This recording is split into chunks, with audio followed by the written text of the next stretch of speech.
the Driveway Podcast.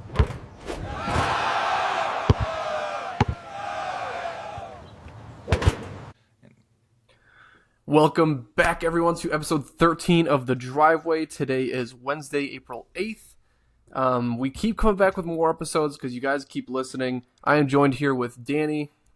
I as well am Danny. And we're going to be talking a lot of ball today. Kind of not so much on the NFL news cycle. I mean, MLB, there's a lot going on. But we're here to talk ball. Today is the Ball Wednesday, and everyone's going to be watching this episode. It's probably going to be on Thursday. But we got some things to cover in terms of finishing the recap of March Madness Championship, and then some NBA news, obviously, because we're heading into playoff season, and so that's going to be a very, very solid time for us, and we're really stoked about that. Danny, how you doing nowadays? Fucking around with my camera. I'm doing good. I am fucking up my entire spot here. I keep bumping into shit. I put my coffee down. I disconnect a cord. My Wi-Fi's not working. We're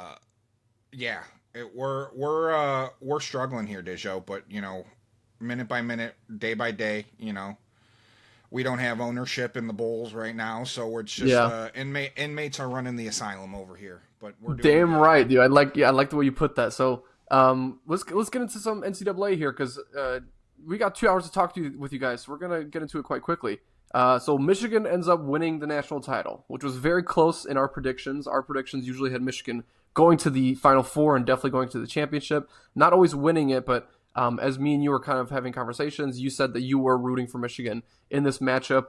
I was rooting UConn simply because I'm a pretty good Dan Hurley fan. I think after this season, he's grown on me a lot more than previously.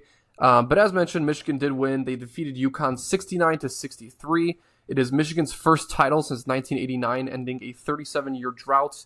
And the player that was named the most outstanding player was Elliot Cadeau. He had 19 points in the final. He definitely was the most aggressively scoring. Had some quick early foul trouble, but otherwise he definitely was the best player. You could argue if he was the best player in the entirety of the final 4 games, but he definitely was the best player in the final. So what are your takeaways from the Michigan championship there? Well, I just want to point out, number one, we told you guys on this show that Michigan was going to win the national championship. That was our prediction. If you go back a couple episodes ago, watch our NCAA bracket breakdown. We had Michigan to win it all. Or I did. It was a boring Final Four national title game. Mm. From the pictures I saw, they should never... I legitimately was shocked that they actually did it in Lucas Oil Stadium, because I've seen football games in Lucas Oil Stadium, and it's a big fucking stadium, and if you don't have a good seat, a football game's hard to watch. I can't imagine trying to watch a basketball game in that stadium. But, they sold it out. I don't know... I know we're playing by the rules here, right? But...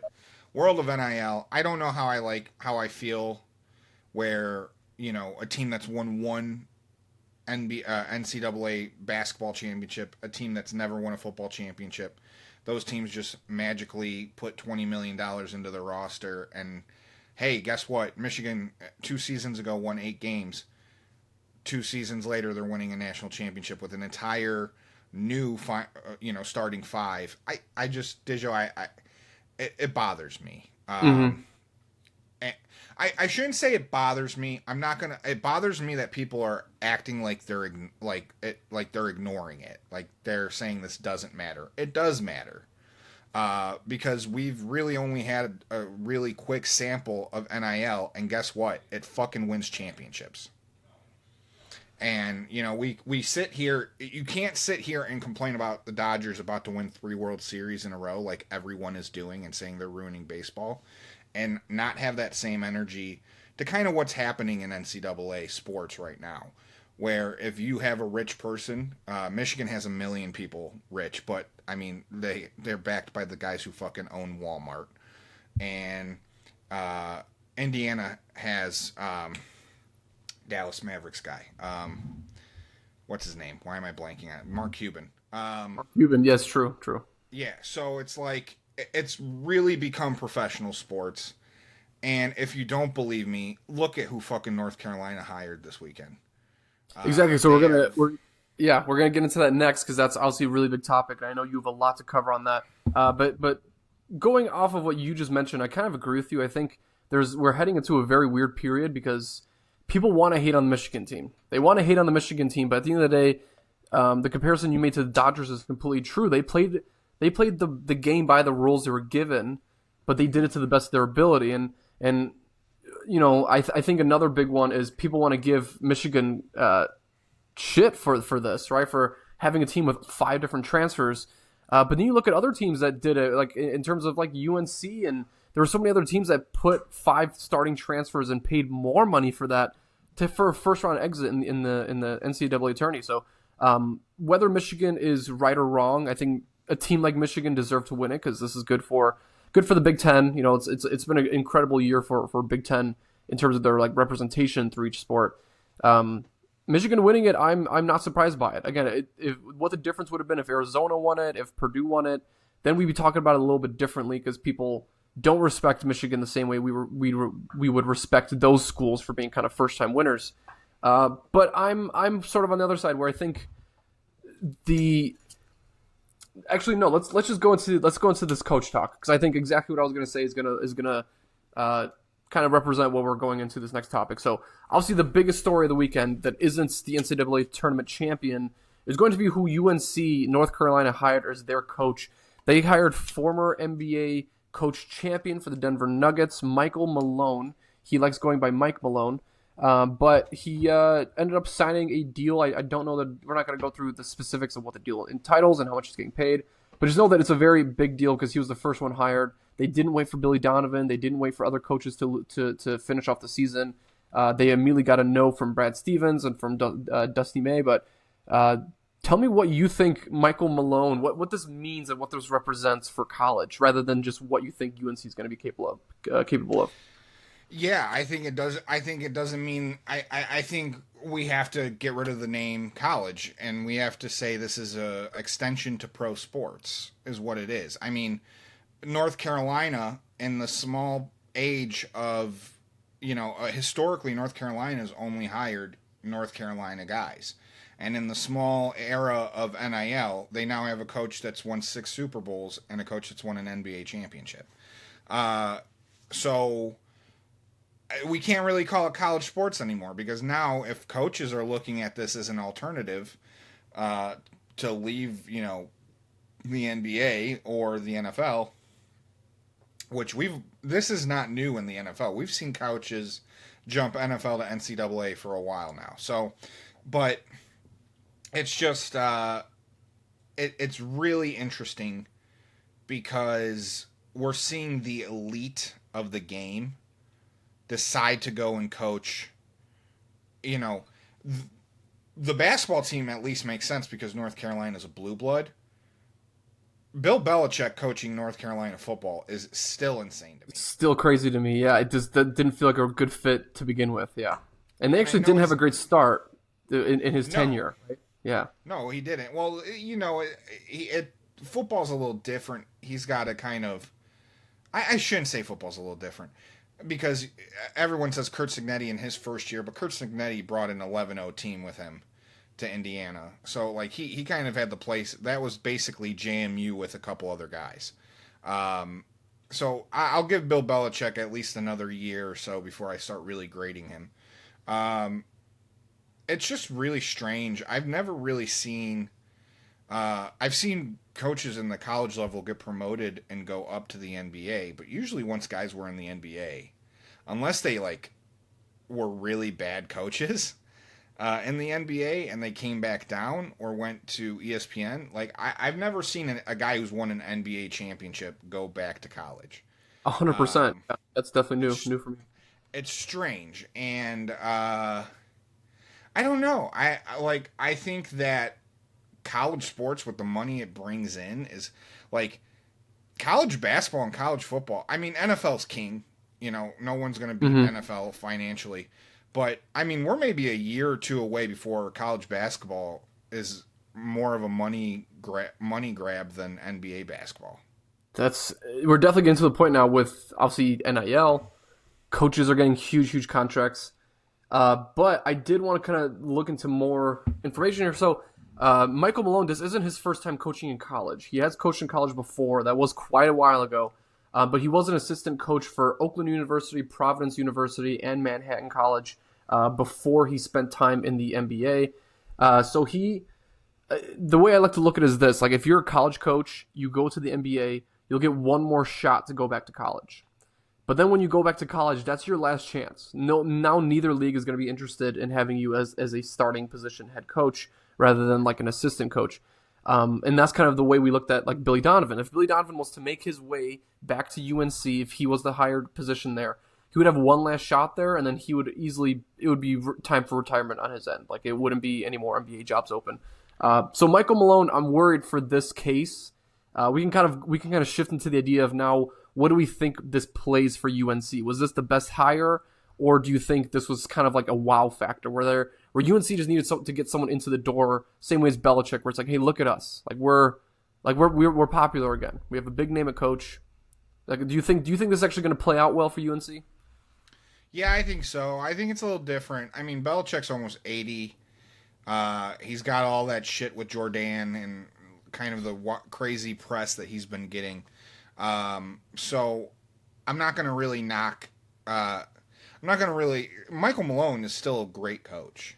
You know, he won an NBA championship with the Denver Nuggets. He's done he did something that no one else was able to do. Look at his record in the NBA. He's a very, very well oriented coach. He's won a lot of games. His record is immaculate.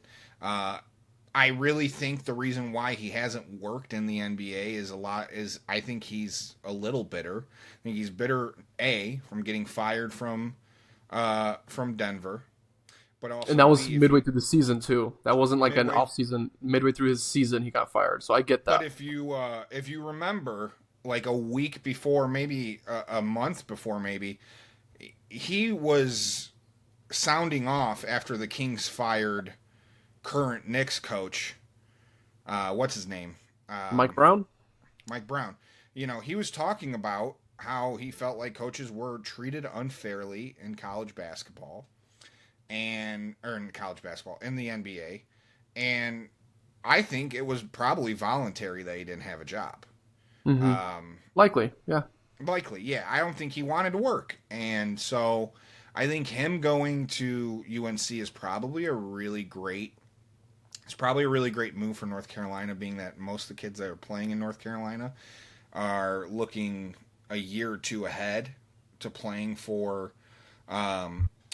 the NBA. But I think this is also going to see a trend with college sports, because I think professional coaches are more used to having to do more with a team that's assembled over a 3-month period. Right? They deal with free agency, they deal with egos, and now with NIL, we're seeing a landscape very much like the professional free agency world, where guys are just going into the portal, teams are trying to sign people. You're seeing now schools have GMs in place to bring kids in and sign them. So it makes sense that you would want a coach that knows how to navigate that a little bit. Especially in the NBA. The NBA, recently, you know, it hasn't been this much, but back in the day when Malone was coaching and up until just recently, it was a free agent league. It felt like every summer something fucking crazy was happening. And now we're in a year where the older guys are getting extensions, younger guys are either getting extensions or trading, rebuilds happening. The same 4 teams are getting the top stars. So it's just a different landscape there. But I think that you're going to start seeing more pro guys go back to college because they know how to handle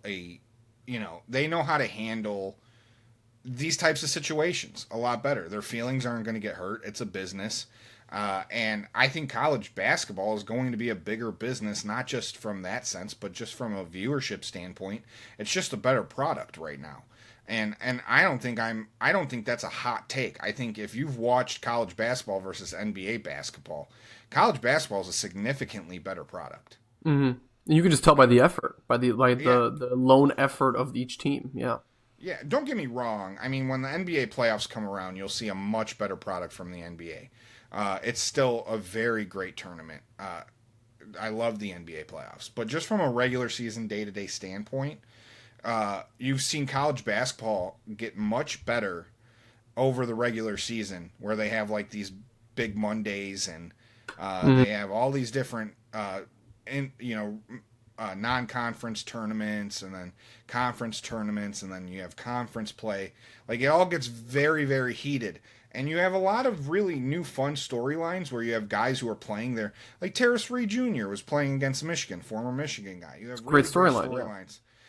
And these kids are still playing with a lot of passion that you just don't see in the NBA. I mean, we'll talk about it when we get to our NBA talk, but if anyone's watched any basketball from the NBA these last 2 weeks, it's been garbage. It's more games decided by 30-plus points that I've seen in my entirety watching basketball. I couldn't agree more. Yeah, there's so many more. It's not even just better offense and worse defense. It's literally just teams aren't performing to the highest effort that the team's able to, and it's a lot also about who they're putting out on the court.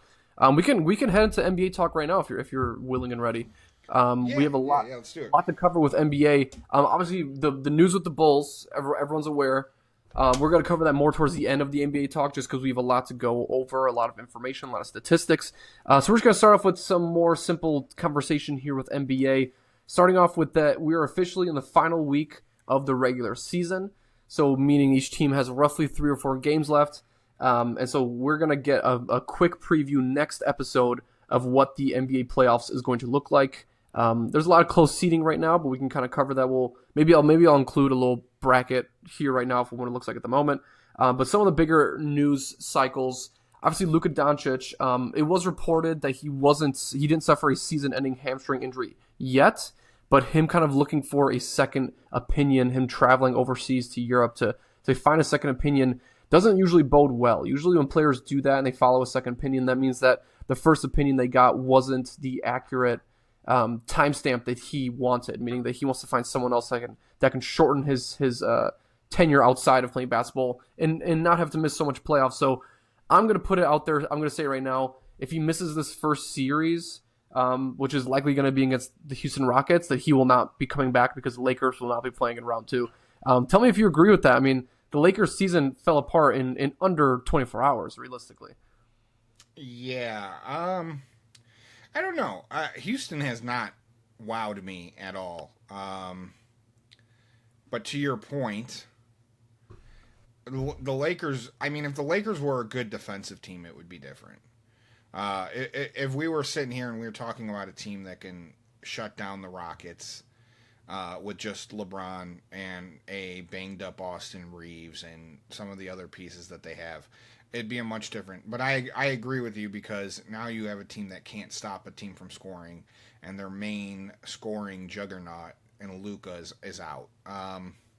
So I'll agree with you there. And I think, the Lakers, you could say they have playoff LeBron, but the Rockets have playoff KD, although he hasn't shown up the last couple of seasons.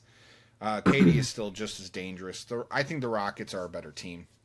Yeah, and I don't think even with Luka, I don't know if they have anyone who can match up with Alperen Sengun down low. You're 100% right, and that guy, if you let Sengun get a double-double, they're likely going to win that game because he is just he's dishing it out to everybody in terms of assists, not even just rebounds. I do like Houston in that series for one main reason is that the way they ended their season last year, which I believe was against the Warriors, where they lost that first series.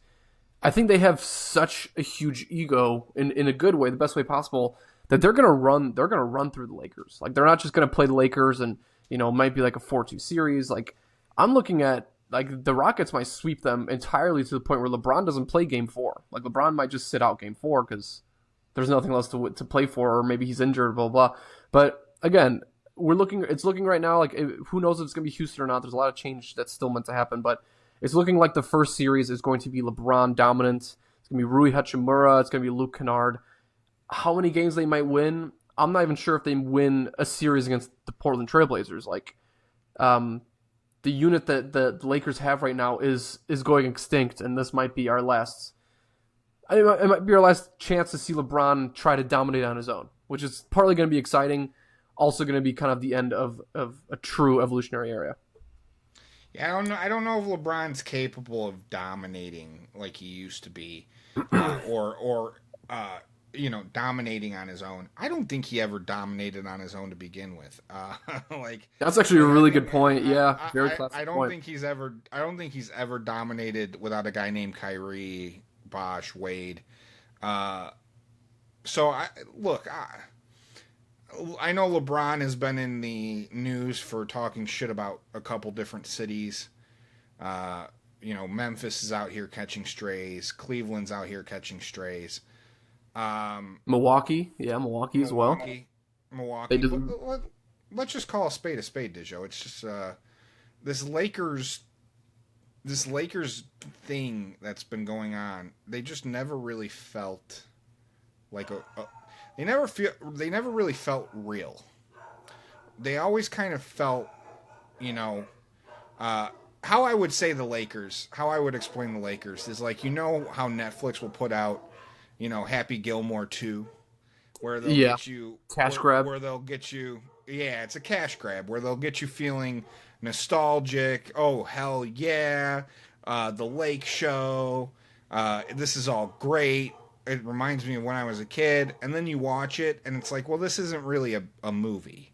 This is just one big hour and 30-minute advertisement. That's really what the Lakers have felt like to me.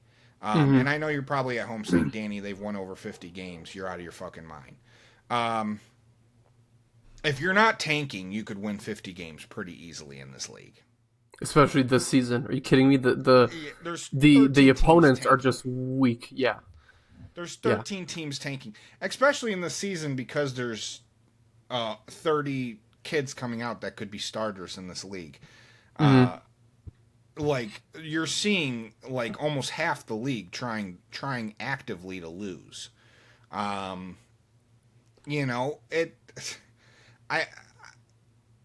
just the fifth. I've never seen a team with the Lakers record feel more of a fake team, like more of a non-serious team with that record. And that's such a big topic that we always hear with the Lakers is like, oh, it's a FUBU year. Like they're not actually like as good as they seem. But moving on from the Lakers, because the Lakers truly don't deserve that much conversation because we know the media is already covering enough of what the Lakers are going through. But Of course. tell me a little bit about the Rookie of the Year race. I mean, because obviously we're gonna find that out sooner or later. It's between Cooper Flag and Concanipple, Mavs first round pick and the Hornets third overall pick, right, or second overall pick. Who do you have as the Rookie of the Year? Yeah, Former Duke teammates. Teammates. Man, I think you gotta look and give it to Concanipple. Really? Now Okay. now I know everyone's. I know it's probably going to go to Cooper Flag. I'm not stupid. I know the kid has been marketed since he's been in high school. People have been talking about him, hyping him up. Both have really great numbers. Both have done really well. Have had great seasons. But I really do think when in this situation, you just got to look at the state of where the Mavericks are and where the Hornets are. I mean, the Hornets have made a significant jump since they brought in Concanipple. This kid has elevated the Hornets, and that's not because the league has been falling. In at least where the Hornets are, you have Atlanta, who blew it up and got better.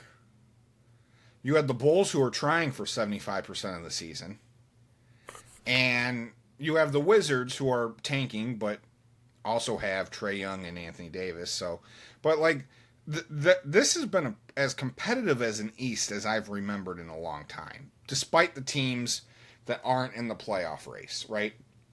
The Hornets have also beaten some good teams. Yeah, they have. They've played with some good teams. They've had a really good, probably one of the few series that I've really enjoyed watching, and they just capped it off last night. They've had a really good 4 games with Boston. Those two teams are so much fun to watch because they're so fast the way they play. Boston just shoots threes and the Hornets just like to get after you and play explosive. So much so that Knippel changed the dynamic of that team so much so that they went and got Kobe White. So this team who's been tanking and rebuilding for the last 10 years. So I think it's got to go to Con because Dallas has got 20 wins. Mm-hmm. They've been awful. They've been terrible. And quite frankly, Cooper Flagg, he will be gone. He will be inexistent for 3 games and then have 45 points. It's kind of what it's felt like, right? Yeah, it's kind of what it's felt like. I'm definitely leaning more towards the Cooper Flagg. I mean, and it's pretty obvious that it probably will end up going to Cooper Flagg just because of individual statistics. Knowing that the Hornets have won, the Hornets right now are 43-37, which is easily their best record in the last 6-7 years. Their best record in the LaMelo Ball era. And I do agree with you that Khan definitely made a tremendous difference. Khan is the best three-point shooting rookie in the entire existence of the NBA, which is soon going to get broken again because every single year we seem to have a new updated profile player that fits that. But I do think it's going to go to Cooper simply because he's averaging 21 a game. He's the youngest teenager to ever score 50 in a game, which you don't think of too crazy. And again, they were playing a pretty bad team, but again, for a rookie to put up 50 points is pretty impressive. I've never seen that in my history, especially being a Bulls fan. There's never been, if I'm getting a rookie and he's putting up 30 points, like I'm going to say that's one of the most impressive feats of a rookie. And also Cooper Flagg looks good. Like he doesn't, it's different with Khan because Khan is definitely not a leader of men. Khan is a great overall role player that can form into a star sooner or later. I'm looking at him a lot in the likes of like a Klay Thompson or even like a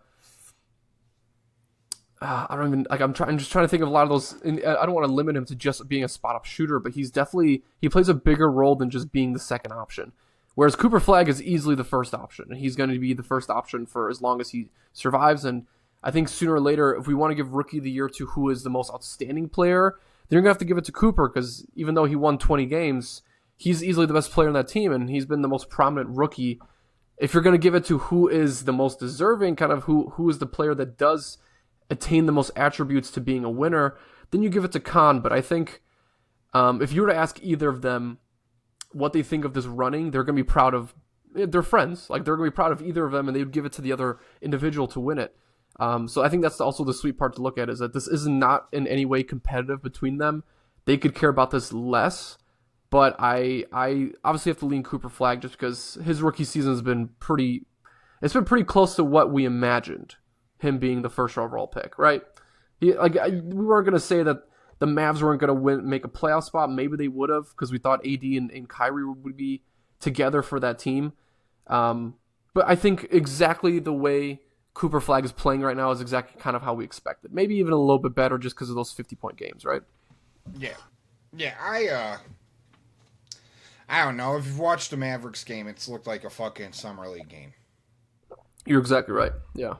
So, but I agree with you. Like, Cooper Flagg is the better player. And if you're going off of, the Mavericks are putting all their eggs in his basket. Mm-hmm. That's their guy. That's who they're forming this team around. So, and what he's been doing at a young age is still really impressive. I don't know. The Mavericks are just the team, when I think of the tanking culture, the Mavericks are who I think of because they actively tanked when they had Luka Doncic. So yeah.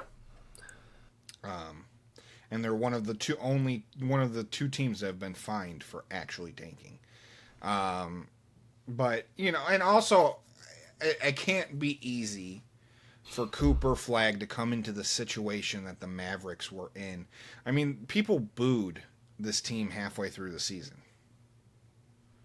This was a very, very tumultuous franchise where just I would probably say it's like coming in as president when you have Russia and China ready to go to war with you at the drop of a hair. Yeah. Like that's what it's felt like for Cooper Flagg all year. Like these fans wanted to rush the fucking court and kill the team. Like so that can't be easy versus Knippel who comes in. And quite frankly, if there was any pressure on the Hornets, it's on a guy named LaMelo Ball. Yeah. I think that LaMelo Ball is still the number one option on the Hornets. So I agree with you on that take. But yeah, I don't know. I rookie of the year is just really tough because it's really easy to inflate numbers. 100%. Yeah. And that's why I look at who's playing more meaningful games, who's winning more games.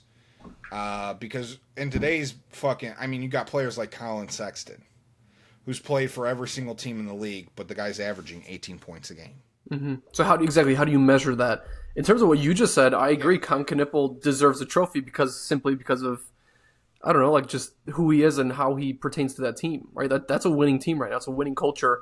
It wasn't there before he got there. It was him that kind of drove that force. So I totally agree with you on that. That's a very, very valid point. If you're ready, we can get to the climax of the show, the part that everyone's most excited about regarding our Chicago Bulls. Obviously, we are more Chicago-centered podcast. We talk about all sports, as you heard. We were talking about fucking Charlotte Hornets for a second. I could give a shit about the Charlotte Hornets because my Bulls just went ahead and let go of the GM and VP of operations, Mark Eversley, and AK Arturas Karnisovas. It has been 6 gruesome years. I remember the day in 2020 when we made the hire. I was absolutely so excited. I was so stoked. I thought finally the Bulls are going to come in with a winning culture. I couldn't be more wrong. I couldn't be less impressed with full-on mediocrity. I'm going to go through some stats here, just kind of rip off some information for people to have, and then we're going to discuss. And then we can kind of freely discuss what we feel is important for this. But obviously the AK era ended with a 224-254 record, so we won 224 games, lost 254. That's just below 500. That's like, again, 30 games under. We only had one playoff appearance. That was in 2022 against the Bucks, and that resulted in the one playoff win in 6 seasons. That was in Game 1, DeMar DeRozan game winner. I'll remember that game because it was actually pretty enjoyable watch. But obviously that's the statistics. You got your multiple bad draft picks. You got your Patrick Williams $90 million. You have your Nikola Vucevic 2 first-round picks of Wendell Carter. You have a lot of questionable moves that in the moment we can tell that we're losing faith quickly. It was difficult to be faithful for AK and Mark Eversley. I never actually fucking heard Mark Eversley say a word. I don't even know what the guy's job was. You know, it's the same thing as when you go to Julasco and you see a guy pushing carts that isn't actually pushing carts. He's getting paid to do nothing, and he's loving it. That's how I looked at Mark Eversley. He doesn't say a word, sits there with his headphones in, twiddles his thumb, doesn't do shit, and AK is the one at the press conferences looking down the entire time, reading off of his note cards. Literally not an ounce of a personal kind of bone in his body coming from AK. But I did watch the Michael Reinsdorf presser that released a few days ago, but I ended up watching it today because I wanted to have a fresh mind before we jumped onto the pod to talk about this. The big quote that he had was, "We have not had success our fans deserve," which you hear that from every single person at the end of every season that doesn't win it, sometimes even from coaches that do win it.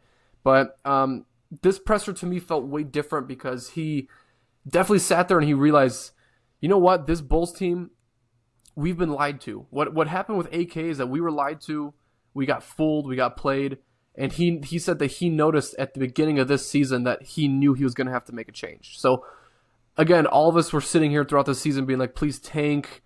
Okay, maybe AK can change it up a little bit, knowing that Michael Reinsdorf knew early in the season that AK was likely going to be gone at the end of the year. That was a very important thing for me because that proves that he has something in his mind that shows, hey, he can actually run this team a little bit. Right? Michael Reinsdorf has a little bit of a knowledge being like, it was a year too late, but the first step is always doing the first step. And that's firing the guy. If he didn't fire the guy, then I would have a much bigger issue with Michael Reinsdorf. But more reports coming from this is that the Bulls intend to keep Billy Donovan, being that is the highest priority for the Bulls right now, not worrying about who they're going to hire or who they're going to interview. That Billy Donovan will come in there and that ownership will prefer candidates that are willing to keep Donovan. Now, Donovan has not answered anything about where his how long he's going to stay in Chicago or if he's willing. He did say that he's not interested in a GM role, so he's not going to be doing the Brad Stevens thing. He's either coach or don't, and we're going to see at the end of the season if he's interested in continuing to be the coach. The Bulls potentially will have 2 first-round lottery picks, one of them coming from a Portland play-in win, and then we'll be first in the NBA in cap space next season with $65 million. This is a huge shift for Chicago. And the last thing I'm going to say before I'll hand it off to you to kind of open up discussion, the thing that drove me the most from that presser was that he said that for the first time in the Bulls' history, we will be hiring an agency to locate the new VP and GM. And he said that this time around, it might not even be a VP or GM. It might just be throw $100 million at Sam Presti or finding an underdog guy. And he wants someone a little bit younger. He doesn't want, the Garpax era where it's like two 60-year-olds. He wants a younger individual running things, and he doesn't want it to be VP GM. He wants it to be GM associates or VP GM. Like, he doesn't want it to be two guys working together. He wants one guy to take the reign. It sounds a lot like what the Bears did with Ben Johnson, whereas instead of it being a coach, it is just go get that one guy that does good. He is here to win. He cares about it. He's here to do good. All right, Danny. How does it feel? How does it feel to finally, after 6 seasons, know that AK is officially out? Yeah.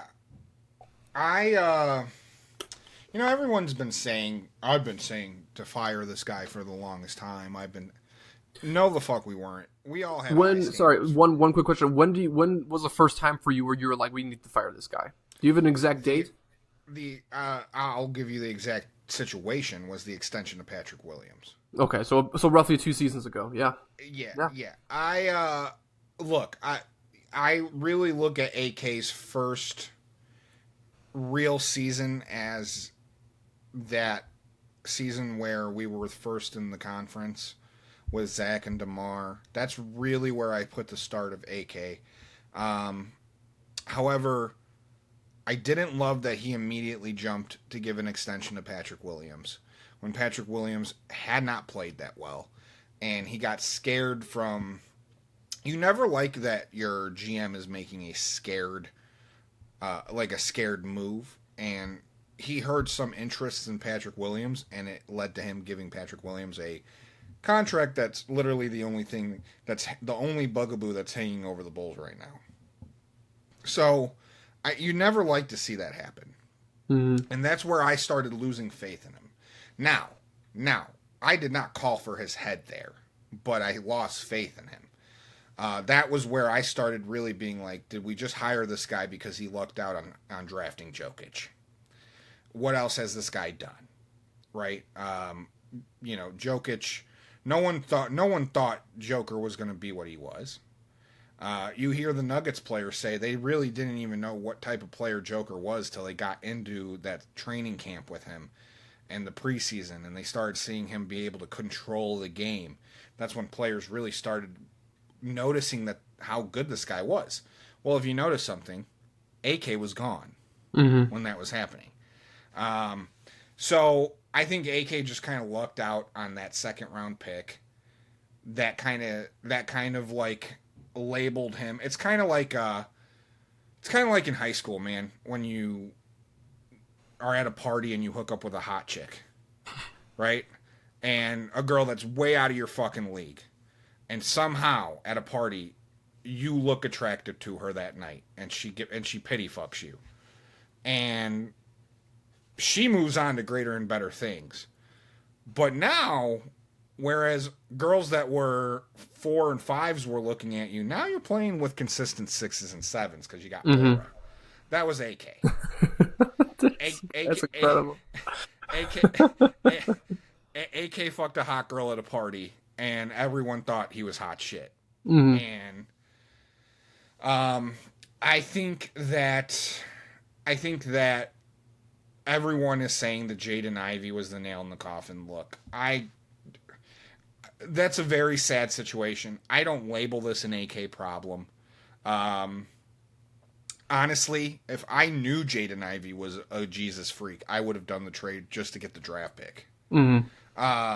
It's a shame. I mean, you saw the video of him like berating his wife if she's packing her shit to leave. Yeah. Which is like it just that video tells you all you need to know about this situation, right? Exactly. It's just mentally ill. But, re-signing Jaden Ivey was probably never going to happen because of his knee and that situation. It was like, hey, here's a lottery guy, maybe, right? Maybe. Maybe the guy Jesus that Jaden Ivey talks about so much will heal his knee and he'll be the player that we all thought he was. But that's really where I started getting the mix. Now, where I said this guy needs to go, and we've been texting about it, and I know we've kind of disagreed on it. I have felt like AK has not had any type of direction for this roster the last 2 seasons. Yeah. I thought last season was underwhelming in terms of the roster construction. And then going into this year, I was expecting some sort of changes, and no changes were made. Like, literally, he just brought in a Kuro. And, like, I started feeling like we're seeing a guy run out of ideas. And he's just kind of sitting there hoping, hey, maybe this team wins a little bit more than I was expecting. But I think from that perspective and the perspective that no one wanted to play for the Bulls. And he, close to what you said before, where AK, had sex with a 6, and all of a sudden now he's like thinking he's talking to 7s, but yet the rest of the classroom knows that he pisses the bed. That's kind of the way it goes, where players didn't want to go there, other coaches wouldn't want to coach, other players wouldn't want to make transactions, other GMs wouldn't want to talk. And then we saw what happened where he just fucking gave up and just sold everybody for a second-round pick. That for me was when in my mind I was like, oh, he really has no clue what he's doing. He's lost. Yeah. It's like when the guy fucks a 10. Right? It's when the guy fucks a 10 and all these girls are thinking that all this guy does is bag 7s and all the girls are in love with this guy, but every single guy in the locker room and every male that is friends with this guy is like, dude, this guy's a fucking loser. Yeah. Like that's what it is. Like the NBA players, like the way they spoke about AK and the Chicago Bulls was like, stay the fuck away from that. Yeah.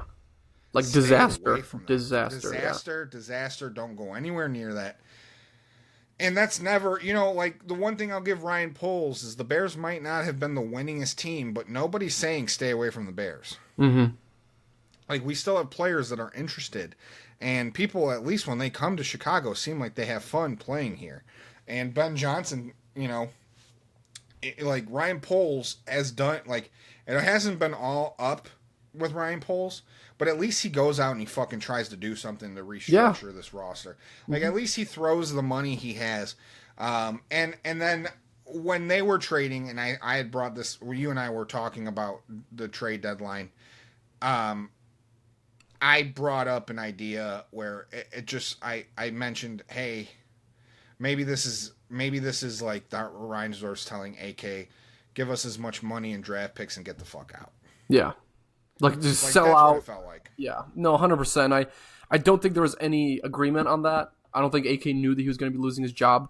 Another part of the presser that I was absolutely shocked by was Michael Reinsdorf had a little bit of an edge to him. Like he wasn't just this soft guy. He wasn't just Reinsdorf's son. He was playing this, and he was having a conversation where he's just like, tell me the proof, show me the source that you're asking the question on. And particularly when he mentioned the idea that someone, Will Gottlieb, oh my God, the guy from CHGO, the Chicago podcast, he asked, he's like, what was the idea for giving AK and Mark Eversley extensions a year ago and then ending up firing them later? Michael Reinsdorf's answer was literally just like, where's your source? He's like, dude, we're the Chicago Bulls. We've never, ever extended anybody without you guys knowing first. And I'm just like, very solid point. So I looked into it. I researched it. I said, I want to look up every extension that Jerry Reinsdorf has given to vice presidents or to coaches. And it is exactly true. Those extensions were always fake. That those players ended up getting fired in midway through whatever extension it could have been. So that part, to me, was really important because that showed honesty. That showed that Michael Reinsdorf was like, no, a lot of reports you can't trust. So he said that if Shams doesn't tweet it, it's not true.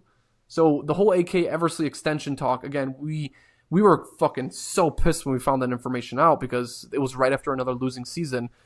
None of that was true. That's a very refreshing thought, knowing that the Reinsdorfs were also kind of hesitant to extend this team, and they knew that the direction wasn't necessarily safe. That, for me, I loved hearing because that showed honesty that I hadn't heard before. Yeah, this ownership shit, the Reinsdorfs. Mm-hmm. It's the same thing what his daddy did with the White Sox. It's Yep. like as soon as you start playing like complete ass and people are pulling their sponsorships from you and people are not wanting to be the official voice of the Chicago Bulls or White Sox, then you start saying a move has to be done. Yeah. This has to be done. Talk is tough, right? And where were you talking?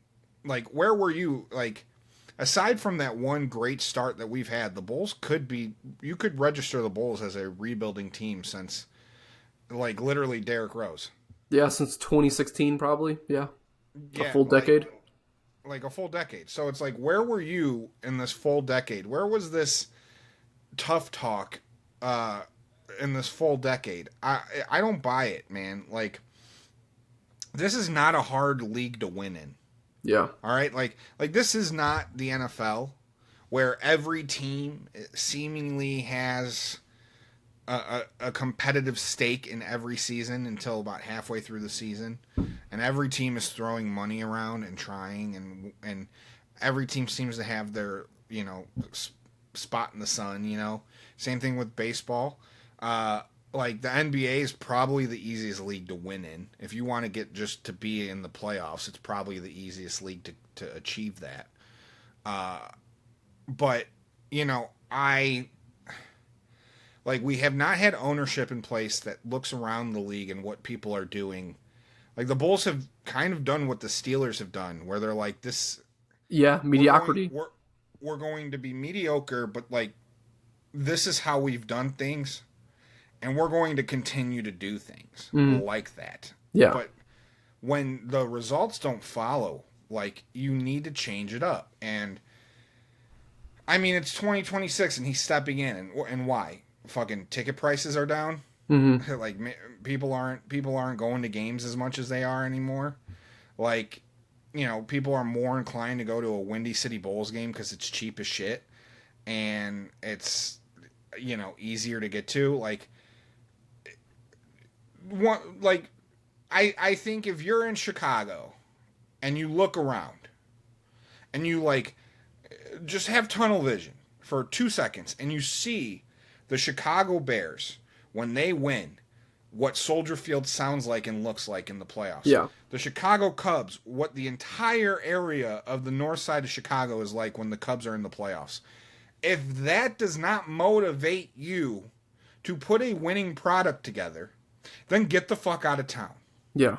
Because going 500 and making the play-in, that does not excite fans like having. Look at what the UC was like when the Blackhawks were winning championships and Derrick Rose was a Chicago Bull. The United Center was the loudest arena in sports. That was the must-see sports. Like there wasn't a whole lot of Bears talk. There wasn't a whole lot of Cubs. Like, I mean, obviously, never mind. The Cubs actually did have a quite successful team, but you're right in that where the height of Chicago came from the west side. It came from where the Blackhawks and the Bulls were originally playing from.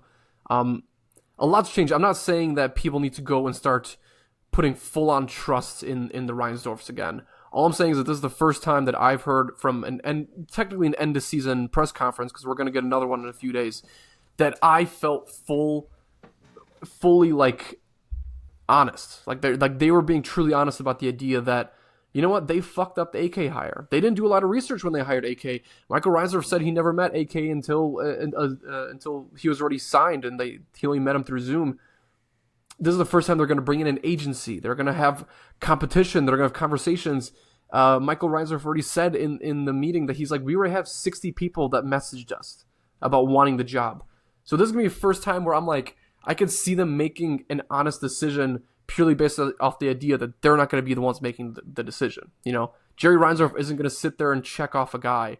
What it is going to be this agency they hire that's going to go up to them and say, hey, this guy's young, he's intuitive, he knows the right spots, he's picked really well in the draft, he comes from Boston, he comes from OKC, he comes from Cleveland, whatever it takes to have a team that's successfully winning year in, year out.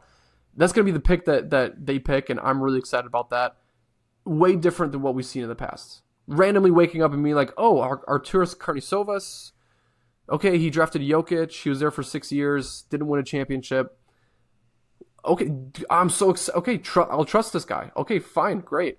Signed Lonzo. That was really fun. Everything. 6 years went by, and I'm really excited for finally a new change in Chicago because it's a good time to be investing in Chicago sports. You know, like you got teams like the Bears are doing better. The Cubs are relevant, and we're gonna cover maybe a little bit of what the Cubs look like because obviously it's up and down. But the White Sox are starting to pick up steam. The Blackhawks are nice and young, and they're getting into a momentum swing heading into next season potentially. The Blackhawks are the fucking Pirates of the NHL. They Yeah, have the technically. best draft picks, but they won't spend fucking money. And we'll get to that. And they trade a lot of their guys all the time too. Like they'll get first round picks year in year out. Yeah. Let me teach you guys something about ownerships and just how people act. Right. Look at concessions when you want to talk about a good owner and a bad owner. Look at concessions. Because when they're selling fucking everything and they're trying to make the concessions a 5-star Michelin fucking restaurant, that means they're giving you a bad product. Yeah. All they care about is you paying money. And when you have people who are like, look at the White Sox and Bears, a really great sports product. Wrigley's selling fucking old styles and fucking the same hot dogs they've sold for years. Although they've changed the hot dogs up in the stands a little bit, but it's pretty much the same shit. Yeah. Soldier Field, it's all in the tailgate, right? That's where it's at. It's all in the tailgate. You go to a White Sox game, they got like the craziest shit. The campfire milkshake, the cinnamon roll. The cinnamon roll. It's tempting, which is the toughest part, is because the tickets are so cheap. Like, I might spend more money on food. It's $5 to get in, but it's fucking $35 for a fucking milkshake. Yeah. And that's where they get you. And the same thing's been happening at the United Center. Yeah. Where when the Blackhawks and Bulls had that string of success when we were in high school, like they ramped up the prices. It's impossible to get in. They changed the speaker system in the UC to have more concerts there.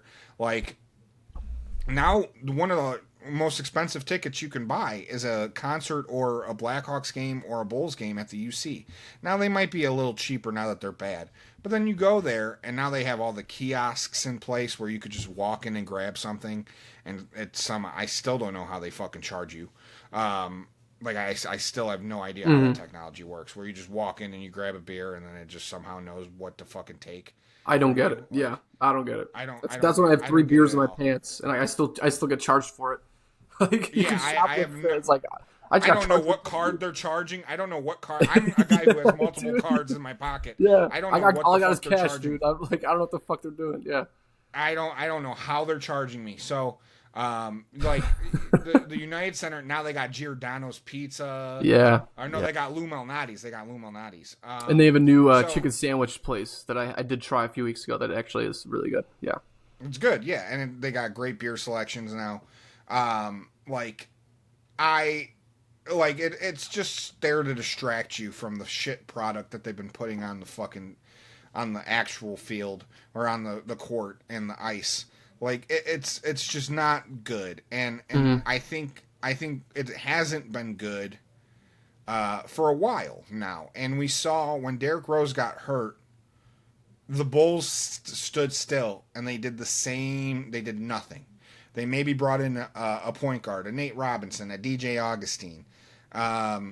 They did nothing and they didn't win anything. Well, when the core got hurt, that AK was putting all his chips in, he did nothing.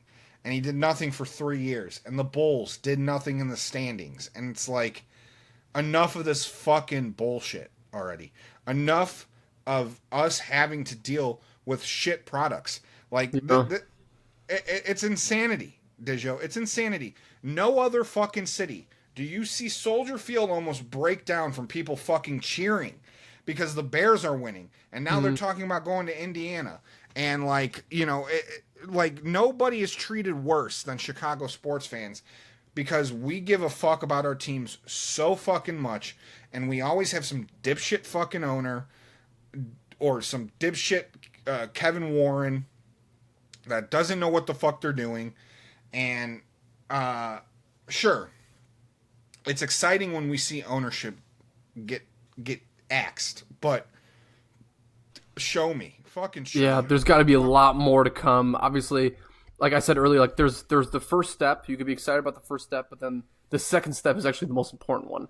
It's the one where they decide what's the direction, if this direction actually makes sense for this organization. Because we don't want to be losers anymore, dude. Like, and what I'm really tired of the idea of every show talking about how it's the third biggest market. Like all the Bulls are so dreamy. Like what happened to the Bulls? Like I'm sick of that because I have never lived through that. Right, the Bulls being the third most expensive team and one of the biggest cities. Like I haven't lived through that as a Bulls fan. Like I had a few years of Derrick Rose and that's it. So for me, that was all the Cubs, dude, because the Cubs were the team that was so relevant always. Where it's like this is a team. They also had issues with spending. So do the Blackhawks. The Bears, I can't even mention it. The Bears were too scared to make a trade, but we would make a trade for Khalil Mack, and then we'd stop again because we were like, holy shit, we fucked up. We fucked that up so bad. Double doink, blah blah, whatever. There was always an issue with that, and for being a Bulls fan, I try not to argue against it or argue with it. It's pretty the idea of what you said. Show me. If we're the third largest city and we're the third biggest whatever, show me why we deserve that. And I think the meeting with Michael Reinsdorf and what I had shows me that we're not, and that we're willing to try to be. That's a really exciting part for me, is that he understands that what he's showing us right now isn't, and that he wants to be. So it's just about one, man. That's great. Look, we'll see. Right? We'll see when it comes time to him have to open up his fucking checkbook to sign someone big, if he actually gives us the money or not. Like we're sitting on a lot of open cap space. We're sitting on a lot of fucking draft picks. Like this is a good place if you want to. You're set up nicely if you know what the fuck you're doing. I love the idea of bringing in a Taylor Jenkins, a guy who has had success taking a young core into the playoffs and competing at a high level. I love the idea of bringing in a guy like that to coach. Look, I'm sorry, Billy. It's just time to part ways. It might be. I love Billy. I love Billy Donovan. Not many coaches garner the respect that I think Billy Donovan does in the world of basketball. I think he's done the best that he could with what he's been given. I have no bad thing to say about Billy Donovan, like I had a lot of bad shit to say about Zach LaVine. Fuck Zach LaVine. He doesn't deserve to be in the history books as one of the all-time Bulls leading scorers. He's a booty ass motherfucker. Go fucking sit on the bench in Sacramento the rest of your career. You ball hog. But I have nothing bad to say about Billy Donovan. I mean, Zach LaVine killed the good years of Billy Donovan. And then after that, Billy Donovan's just been trying to figure out what the fuck to do with this hodgepodge of dog shit that has been given to him from AK and Mark Eversley. Like, it's just hilarious that AK looked at Billy and said, "Hey, Zach LaVine and a 35-year-old fucking small forward. This is going to get you an NBA championship." Like, the fuck are you doing, dude? Like, what I want to see is them completely fucking turn it over. Yeah. Completely fucking turn it over. Every draft pick we have, use it. Bring in a complete new core of young players. Fuck. If he wants a big extension, trade Josh Giddey. I don't give a fuck. Unless his name is Matis Buzelis, I'm not having a conversation. You're gone. You're gone. And we'll talk about that in the closing discussion, because I have a question built up for you, just to kind of ask what would you do in that position. So I'll ask it later, but I wanted to show this because a little relevant. I got the Zach LaVine signed card. I was at a card show a week ago, and I saw this guy, and he had it in his discount pile, and I got it for $8. This 2 years ago would have been like a $50 card, some $75, knowing that he's the best scorer, he's the Bulls All-Star. I got this card for $8 at the card show, and I had to jump on it simply because I collect a lot of Bulls cards, so having Zach LaVine's autograph definitely mixed into it. But I agree with you entirely. I just need to show that part where it's like picking up a Zach LaVine card for $8 nowadays. shows you tells you everything you need to know about the player Zach LaVine was and is now. Zach LaVine is exactly why I'm not jumping for joy over Cooper Flag. Fair, yeah. It's not hard to be. You don't have to be a good player to have fucking great stats. Yeah, and success comes from teams. Yeah, not personal. He played for a dog shit Minnesota team. He played for a dog shit Bulls team. He never really excelled well. Yeah, and unless there's anything left to cover on the Bulls, I think we have one last kind of area to wrap it up here with NBA talk, because obviously with the playoffs coming around, I'd rather talk more playoffs and future Bulls VP opportunities more next week or maybe in the later few weeks, just because like every name we see right now is not a good report. It's not solid. The Bulls don't even know who they're talking to right now. And then in terms of playoff seeding, anything could change. There's 6 teams right now that are all within one game, and a lot of that can change, and I don't want to go too deep into who's going to beat who, if the matchup's going to change. So let's wait for that until next week. But me and you were talking a little bit before the podcast today, kind of on the NBA product and what they're offering. And I know you have a lot of stats and a lot of numbers. So I'm just going to ask you this right now. Is the product that the NBA is offering in a good place heading into the playoffs? Again, playoffs are the biggest boom that almost even bigger than what the finals presents. That is the playoffs for the NBA. It's huge. It's ginormous. How's the NBA product looking right now?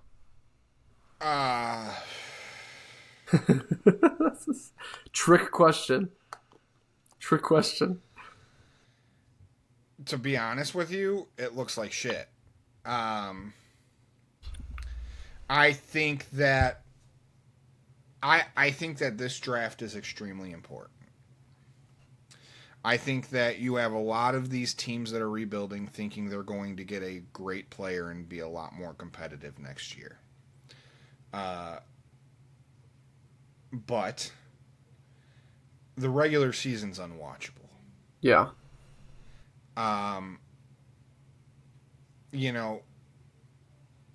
It's funny because we see a lot of winning streaks from teams like Atlanta, Charlotte, and we'll see in the playoffs if I'm about to be wrong when I say this, but teams who have no business winning, right? Teams who have no business being 6 games over 500. I mean, Atlanta's like 13 games over 500.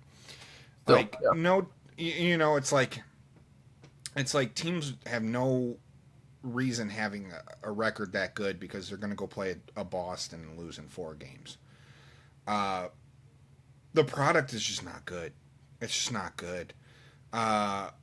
There's really only 2 teams that I really think are, I'd say 3 teams, right? There's only 3 teams that I think are really respectable in the West. 2 teams in the East that I think are respectable. I'll say 3 teams. I think Indiana deserves to be respectable because I think what Indiana's doing is smart. Yeah. They're a small market team. They understand that they can't live off of long-term extensions. They have one guy that they believe in. They went out and got Zubac, who's a really good center, and they're set up to get DeBonza or Peterson. Very likely. Yeah. So, like, I give Indiana a lot of credit. They moved on from Ben Mathurin. Moving on from a draft pick. They immediately identified that this guy is a scorer but a liability on the defensive end. Moved him on. Got a big man in Zubac. But there's really 6 teams. 3 teams in each conference. So that Boston, New York, Denver, San Antonio, and Oklahoma City. You could say Minnesota, but Minnesota has not moved from that 6 and 5 seed in years. They've looked like the same fucking team, and quite frankly, Minnesota just does not have the money to really build around Anthony Edwards the way they wanted to, especially when they have all that money tied up into Rudy Gobert. It's just not going to work for them. Io gives them a little bit more flexibility, but like they're in a really big stranglehold because of what they can and cannot spend. And they haven't drafted well. Yeah. And they haven't built in and like I think looking at the landscape and why teams are rebuilding, because you look at a team like Minnesota, right? They haven't drafted well at all. They haven't drafted well at all, and they've been stuck at the 6th seed. But you look at Oklahoma City, they've drafted very well. Yeah, they have. And they've dominated. San Antonio, they've built in the draft. They're dominating. Fuck, Boston. Boston, they've drafted that team. Mm-hmm. Like, they're dominating. I know the Knicks are a little bit of an outlier because they've mostly done it in free agency and trades. But like, teams are looking around the league, and we're seeing less and less guys who can be stars. Right now, I'd really only say one guy, maybe Giannis, is a guy. But, like, Milwaukee's done a really great job in killing that guy's PR. Yeah, they have. Yeah, they have. They've done a really great job. Plus, he's 32. Mm-hmm. So, I'm going to say this. This is really the first time in a long time that the NBA has really had a huge draft class coming in. And, I mean, the last time we've had a draft class this hyped up, it had LeBron, Dwayne Wade, Carmelo Anthony. Yeah. All these guys that carried the fucking league for 20, 25 years. So I think the NBA is sitting there like this, fucking praying to God that at least 6 guys come out of this NBA draft that are, like, really good. They're hoping that Darius Acuff is, like, AI. They're hoping AJ DeBonsa is the next KD. They're hoping Darren Peterson is his star of his own. I don't know who you can comp Darren Peterson to. I'm not even sure either, yeah, because I haven't watched much of him play, obviously. Yeah. Yeah, because he sits out every fucking second half. But like you have stars coming out of this fucking draft. Like, NBA needs this to work out, and this is the first time in so long. I don't remember the last time an NBA draft. Yeah. I think maybe I'll say Derrick Rose, right? The Derrick Rose draft, there were some really good players coming out. A lot of people were hyped about Rose or Beasley. That was fucking, 20 years ago? Yeah, I mean, otherwise, since then, it's probably been like the Zion, Ja Morant draft, Cam Reddish draft, which people thought was going to be the biggest. It was good, but it didn't amount to... It amounted pretty much to like a combined 10 playoff wins from all those stars. Yeah, and look, like there's been drafts where like there's that one guy coming out that's like, oh God, right? The Cooper Flagg draft. People were talking about Cooper Flagg since he was in high school in Maine. People were talking about Wemby. People were talking about Kevin Durant. People were talking about Kyrie. Like these were guys that people were saying were the face of the league. Mm-hmm. But in each of those drafts, did any guy really come out that had the same hype as those guys? Like, this is the first time that there are maybe 4 or 5 players that have that level of hype around them. And then starting at like pick number 7, now you're talking about guys who could be really good in the league. And then at like pick number fucking 28, that's when you're like, oh, is this guy a potential starter? Forget being really good. Can this guy be in a starting rotation? There's guys in the like JT Toppin's projected to go in the second round. A lot of people were talking about this guy being a legit NBA starting player. So I don't know, man. Like, this is a really big draft for the NBA, and let me just tell you something. If we go into this draft and it's a big bust, and it's Dijo, it's a big bust. AJ DeBonsa ain't shit. Darren Peterson ain't shit. Fucking Boozer's a pussy. Yeah, I mean, if this draft does not work out, oh boy. NBA just started paying WNBA players $300,000 a minimum, which they don't fucking deserve because their product is dog shit. Angel Reese, I can't believe we got 2 second-round picks for that bitch. I told you the other night, Angel Reese was saying her and Brittany Griner are Shaq and Kobe, and I looked at you and said I'd put up 20, 10, and 5 on those bitches. Yeah. With ease. I don't think the NBA will recover from a bad draft. Mm-hmm. Like, if these You're guys probably come right. in and they don't recover, and we're talking about scary times for the NBA. And I agree. Now, NBA's in a weird spot. NBA's definitely in a weird spot, and I think this draft holds a lot of the key to the future because we can't just keep relying on drafts to fix this. We're waiting on the Anthony Edwards. We're waiting on the Halliburtons. We're waiting on fucking everybody except Shai because Shai ended up winning it for a lot of this young crowd to take over. That's what we're waiting on, and we haven't seen a lot of that recently. Yeah, but Dijo, I mean, what? I say we got maybe one more year with LeBron. At most. James Harden's going to be gone in about 2 or 3 more years, max. Steph Curry's gone in 4 or 5 Steph Curry's already years, missed max. half the year. Yeah. Yeah, he might be gone. He's rich. Kevin Durant, he could be gone in 2 to 3 years. Mm-hmm. Dame might be gone. We don't know if he's going to come back from that Achilles tear. Stars are there's going to come a time where it seems like every day we're hearing about a retirement of a top tier player. Yeah. And it's going to get scary because who do you have? Jalen Johnson?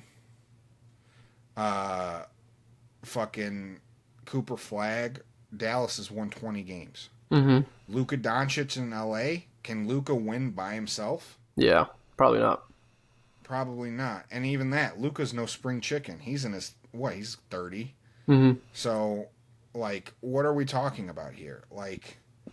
We need young, under the age of 25 guys, because quite frankly, too, the guys that are under the age of 25 that are really good in the league are just not marketable. Yeah. They're COVID babies, bro. They clearly don't talk to people. They get no bitches. They're not in strip clubs. They're not partying. They're not funny. They're not I don't read any crazy storylines. They're not in the newspapers. The only guy that really has had storylines is Ja Morant because he's made gun gestures. Yeah. But he's a suburban kid that's never held a fucking gun in his life. So look, I'm not trying to be a hater about the NBA. Nobody loves the NBA as much as we do. No matter how bad the product gets, I will be watching. But I'm concerned. And not only that, I tried to make a little joke there about Ja Morant. That's a huge problem because that guy was supposed to be one of your cornerstones. And now you have teams that won't trade a draft pick for him. It's a problem. People wanted a draft pick with him. Mm-hmm. It's a problem. Obviously, the draft lottery comes around May 10th, so there's still a whole lot of time to figure out draft process and draft seeding. Obviously, the Bulls have a few important games to know if we're going to be a seed higher or a seed lower, because right now we're tied with Milwaukee. So depending on how these last 3 games go, we'll kind of dive deep into that. But I agree. The NBA product has been close, if not already bullshit. Dog shit, I should say. It's not been impressive. I haven't really, again, following this season, if my Bulls team isn't that relevant, then I don't find many other storylines to be that relevant either. And you could call it bias, or you could just simply call it that's how my intro as an NBA fan is that I need my team to be relevant, be interesting before I can find more interest in the NBA.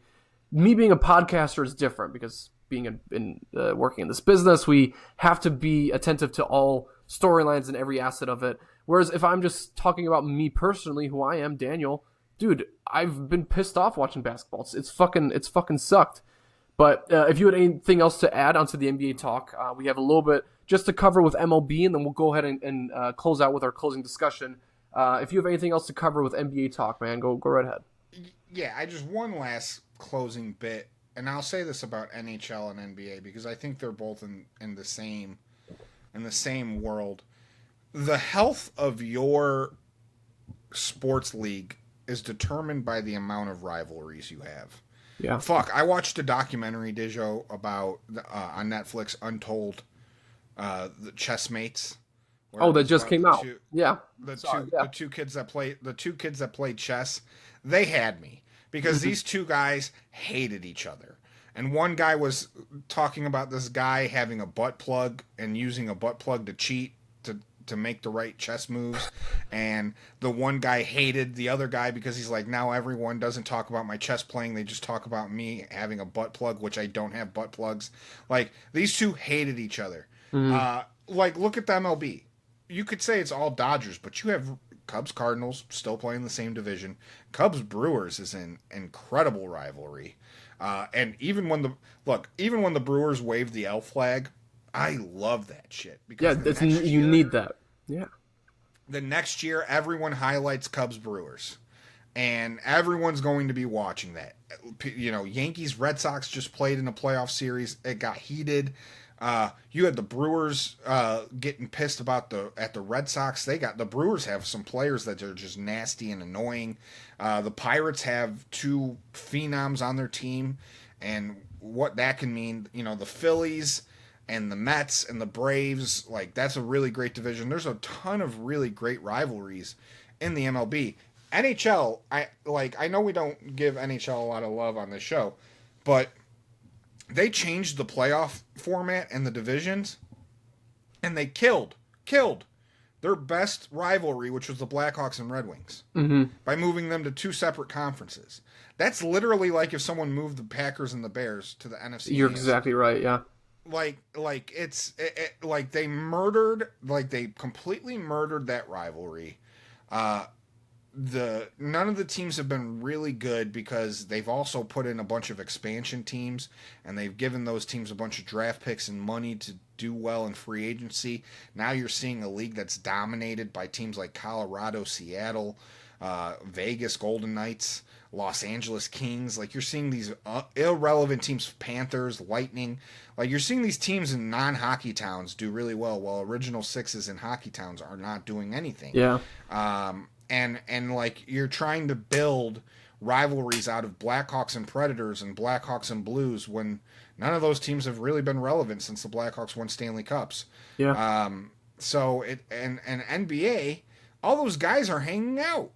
And besides maybe Thunder and Spurs and Knicks and Celtics, I'll give the Knicks and Celtics because they played in the playoffs. Besides Knicks and Celtics and Thunder and Spurs, which Thunder and Spurs just started this year, I can't tell you. I can't really tell you any rivalries that really get me up in the morning and like make me want to circle my calendar and be like, yeah, I agree.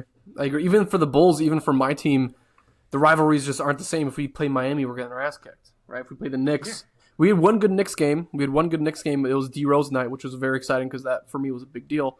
That's when I wasn't there for the game, but I was outside the stadium tailgating. I agree with you. I think rivalry is a big issue with the NBA right now.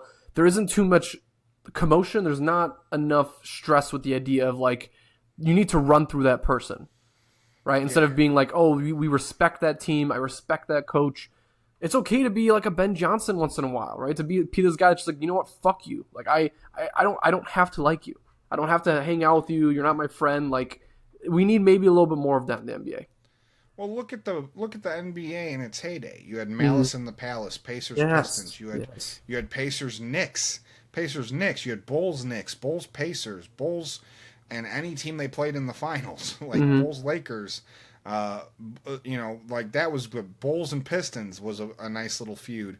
You had Lakers, Celtics. Like, you had Bulls, Celtics became a little bit of a feud there for a little while. So, like, in the heyday, you just had teams that competed against each other, and it always felt like a playoff. You know, like baseball's got Cubs, Sox. Those teams have not been good, like, historically, the last 5 to 10 years. You know, well, I shouldn't say 10 years. Cubs won in 2016, but like, those teams haven't been good the last 5 years. And like, when the Cubs and Sox play, it's a fucking, like, playoff atmosphere. Yeah, I feel like now's a good time to switch into MLB talk if you're ready for it. Yeah. Let's talk a little bit of MLB talk because it seems like we're bringing it up here and there, back and forth. If you had anything that you wanted to talk about, whether it's Cubs talk or anything like that, the one thing I just wanted to mention was just Connor Griffin, him getting the historic contract. The Pirates gave a 19-year-old a 9-year, $140 million contract, which you don't see often. We're talking more soccer player type money type deals. That's pretty exciting. And obviously the Cubs are now without Cade Horton, which suffered a season-ending elbow injury. Second year in a row that within the first 2 weeks we lose our starting pitcher, which really, really sucks. But you're more of the baseball guy in terms of watching it on a daily basis and being more attentive to it. tell me what else we should be kind of monitoring here, and what's important to know about the baseball season. Yeah, like a lot of people make a big deal about that, but if Connor Griffin's 19, I mean, this guy's an unreal prospect. If you think about it, 9 years at 19, the kid will be 28. Mm-hmm. That's usually about the time that we realize a guy's not shit. You know, is 26, 28 is usually the ass end of a prospect of like, all right, shit or get off the pot. So like the Pirates are just making sure early on that this kid ain't going anywhere. I wish they would do it with Paul Skeens. I know it's my division. Everyone gets mad at me, but like I'd rather see Paul Skeens and Connor Griffin on the Pirates than see him on the Yankees, Red Sox, or Dodgers. Yeah. So I thought that was really great. I thought also the first 2 weeks of baseball season, you have the top 5 or 6 prospects that are on opening day lineups, homering and hitting walk-offs and. You know, that was really great. Murakami from the White Sox, man. He looks like the real deal. I'm pretty excited about him. They're gonna figure him out quick, but still. No, I mean he is what is advertised. He has power. Look, I don't understand why people had problems with him being called the Southside Samurai when he plays for a team called Samurai Japan. Yeah. I'm not exactly sure. Yeah. I'm not exactly sure. Plus, also, the guy said he okayed it with him. But literally, like we just watched the World Baseball Classic where they were talking about where they literally called Japan Samurai Japan. That was their nickname. That was like their national nickname, and like you had national announcers calling them. But then the White Sox guys like the Southside Samurai, and they're like, "Whoa, dude!" Yeah. Like. It's like he said the N-word or something. I think it's a really good. I think it's a good, clever nickname. Actually, I thought that was a really good nickname. Mm-hmm. I thought that was the Southside Samurai is sick. It's better than when Kosuke Fukudome played and we called him "Fuck You, Do Me." Yeah, fuck you. Yeah. Yeah. So one of my favorite wrestlers. I know this is a side note. One of my favorite wrestlers is Konosuke Takeshita in AEW. And one of my favorite wrestling personalities, Jim Cornette, who hates AEW and hates Japanese wrestler, calls Konosuke Takeshita "Take a Shit." Take a shit. Take a shit. Yeah. Take a shit. So that's his nickname for him is Take a Shit. Take a shit. Based off his name Takeshita. No, I'm dancing around Cade Horton. I did not have work on Friday. I sat on my couch. I was excited. Cade Horton was pitching. Cabrera looks awesome. I'm fucking yoked. I'm in a good mood. Easter Sunday's coming up. Cubs Guardians. Let's go. Second inning. I see Cade Horton's fastball go to 98 to 93 and he takes himself out with fucking elbow stiffness. A guy who's already had Tommy John surgery is now having another elbow surgery. Out for the year. They didn't announce it till like 4 or 5 days after. Yeah, exactly. I think that was literally yesterday they announced it. Yeah. It was torture. It was hard. I cried. I did. I actually cried because it was like Justin Steele. Now it's Cade Horton. Like this goes deeper, guys. When I was a kid, Mark Pryor, Kerry Wood, like. My whole childhood was like, oh, this is the year that we're going to have a healthy pitching staff. Guess what? Kerry Wood, Tommy John, Mark Pryor out for the year. It breaks my fucking heart. And we finally put money into the team. We bring in Cabrera, and now we're talking about having Cabrera and having Boyd, who also just went on the 15-day DL right after we find out about Horton. And now it's just an embarrassment of fucking, you know, it's painful. But like we were supposed to have a kid that was supposed to win Cy Young next to a guy that we think could win Cy Young in Cabrera. Like those two are going to be a 1-2 punch. We are going to get Justin Steele back, and we are going to have a big 3 in our pitching staff in Justin Steele, Cabrera, and Cade Horton. Now we're going to have Justin Steele back, and now you got to really protect Justin Steele. And you have to really protect Cabrera because now you don't have Horton, and like Horton just constantly cannot get out of that injury bug, and it's really starting to kill me. Cubs just won. Did see that We've Cubs won. We've kind of righted our ship. We had a really good series here, and we've had a really good series. Like I don't look. I'm just this time of year. I'm just looking for. Let's play healthy. Let's have some guys get some really good reps. We'll worry about the record as we get into the summer. But, like, let's just go out there, try to, preserve also. Like, a lot of people are mad that Ben Brown is playing. A lot of people are mad that Javi Assad started in the minors. You play a guy like Ben Brown because that guy's not going to be on your roster spot. But him eating innings is really key to saving some guys' arms. Yeah. And Cade Horton shows you why you need guys like Ben Brown, who you could just he's just a rubber arm that you could throw out there and have him pitch all fucking, maybe 3 months, and then you send his ass to the bullpen or send his ass to Iowa. But you know what? It's never the guys like Ben Brown who have Tommy John. It's a crazy way to think about it. It's never fucking Colin Ray or fucking, knock on wood because he's now our 5 starter. It's never fucking the guys you really wouldn't care if they had Tommy John surgery. Mm-hmm. Like Hunter Harvey, he's not having Tommy John surgery. Fucking Ethan Roberts, dipshit fucking bullpen pitcher, can't fucking stand him. Stupid arm sleeve. Fucking, he's not having Tommy John surgery. It's the fucking guy that's supposed to win the Cy Young. Cade Horton, young phenom, Oklahoma. Had an outstanding fucking college baseball World Series. Gone. Justin Steele, gone. It's just really hard. Mm-hmm. It's really hard to be a Cubs fan. Is there anything else within the last games that you've seen that maybe more on a positive note, or anything else you've noticed from the Cubs that we should expect? Nothing positive. No, nothing positive. Cubs, Nothing positive. Cubs will be fine. Dodgers are a problem. Brewers are a problem. They're both going to be really good. Pirates could be scary. I don't like that the Cardinals are winning games. I don't like that the Reds are winning games. We need, say, a Suzuki offense. Don't look that great.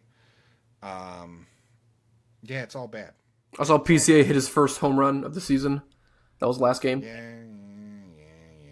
He needs to fucking get his shit together. He needs to stop freaking the fuck out. He needs to grow up. Simple as that. Needs to grow up. But Pirates are playing the Cubs this weekend. It'll be fun to see some of these young guys come at us. Mm-hmm. Cubs need to start tallying up some wins here, man. We have a really, really hard schedule coming up.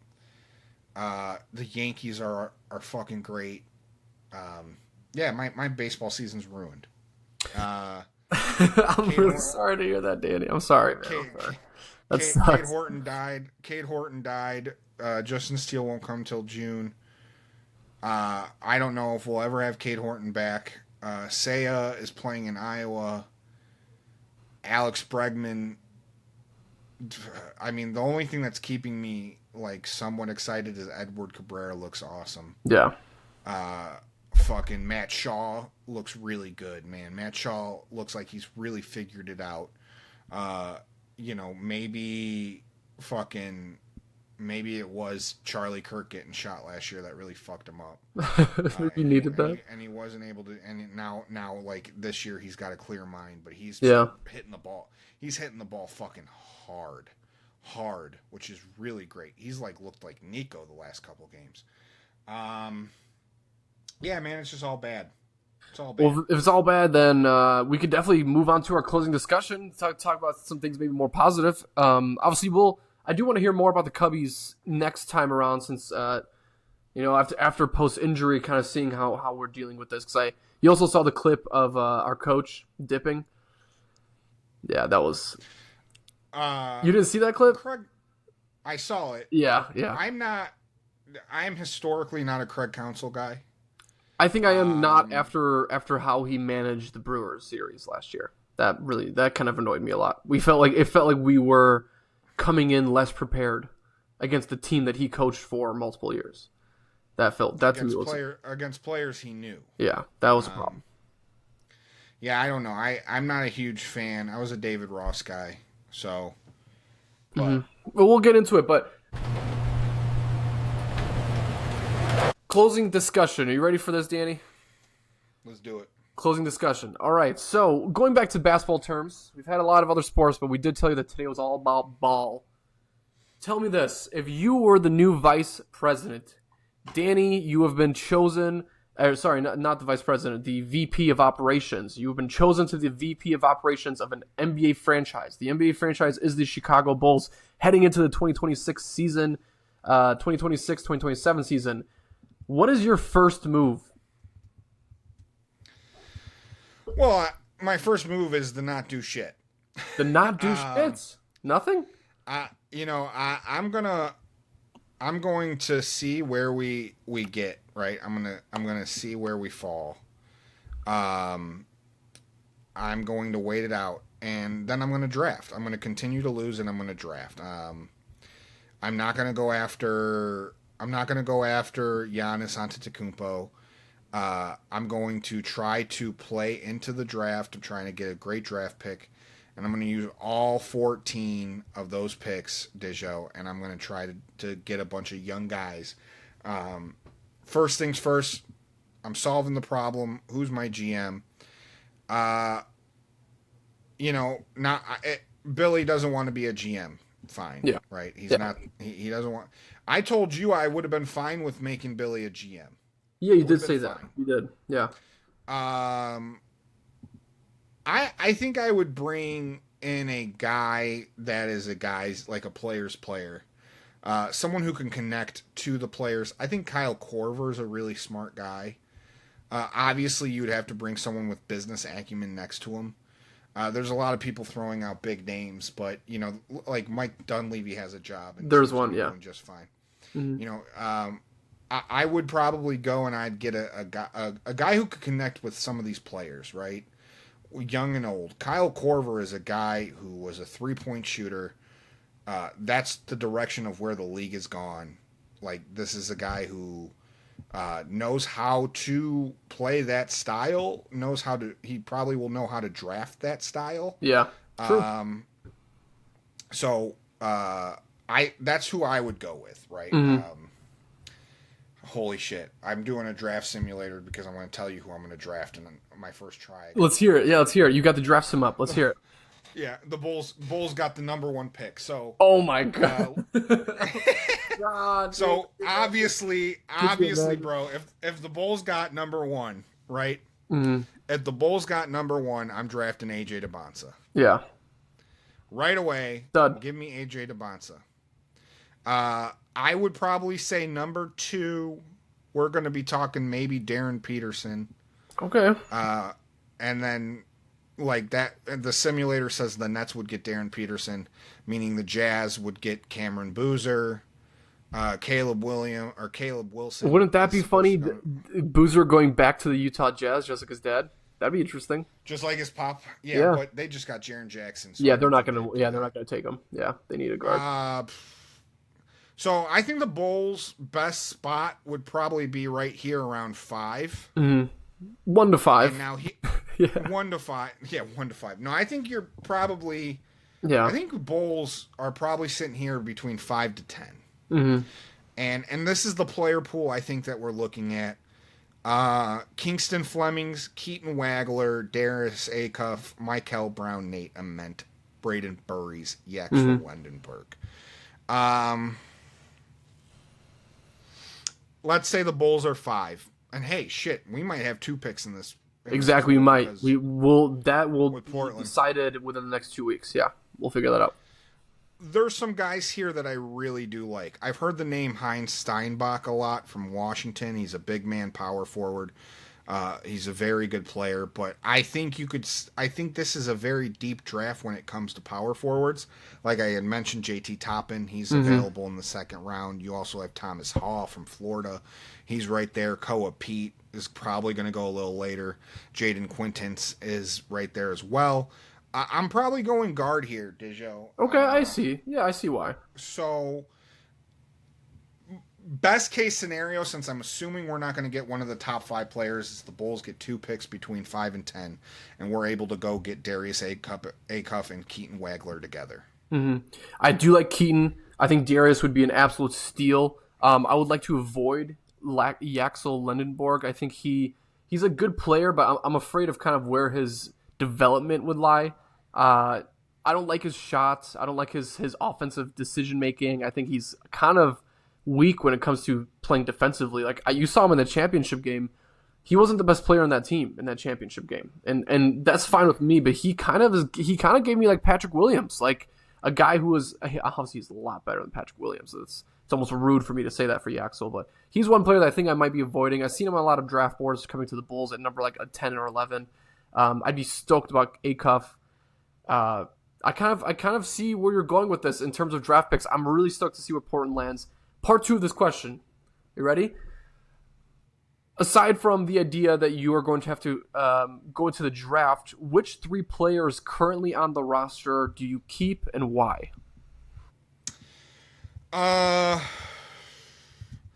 not a fan of dead cap, so I'm gonna have to unfortunately keep Patrick Williams.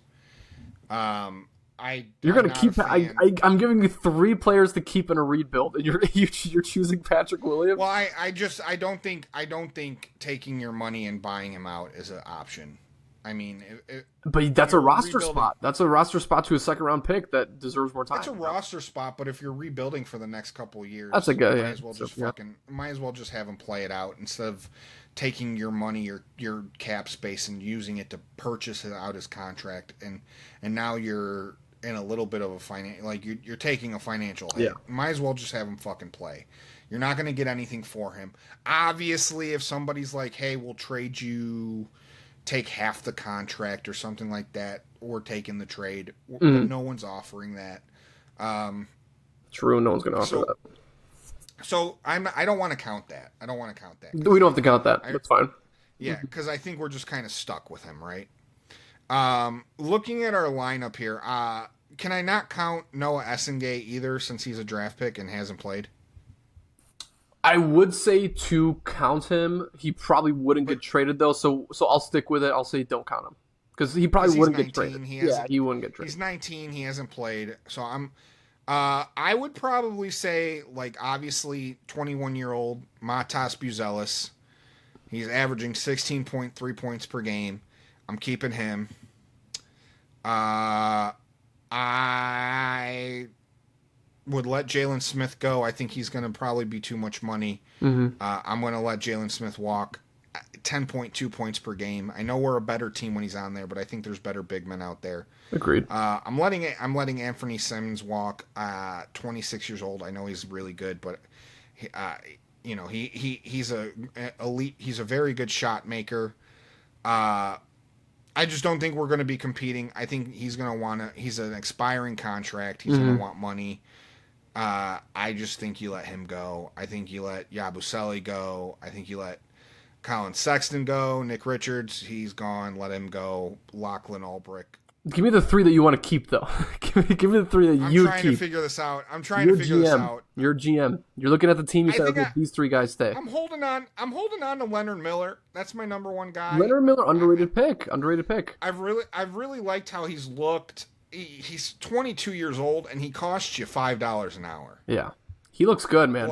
He looks good. He's played really well. I'm also keeping, like I said, Matas Buzelis, and I'm going to keep Rob Dillingham. Okay, also sturdy player. Those are the 3 untouchables in your eyes that are players that you're keeping. Not untouchable, but 2 guys. Those are guys under the age of 25 that I wouldn't move, and you're probably not getting much for them. Yeah. And they could play minutes on a rebuilding team. Now, Josh Giddey, here's the interesting guy what do we do with him? He's 23 years old. I think I keep Josh Giddey. Yeah. So I think if I had to pick, I would probably let Dillingham go. Is Dillingham on an expiring contract? He's not. He's actually on a rookie deal. He's on the second. No, he was a rookie last season, so he's on the second year of a rookie deal. Okay, so he'll be here for another 2 years. Yeah.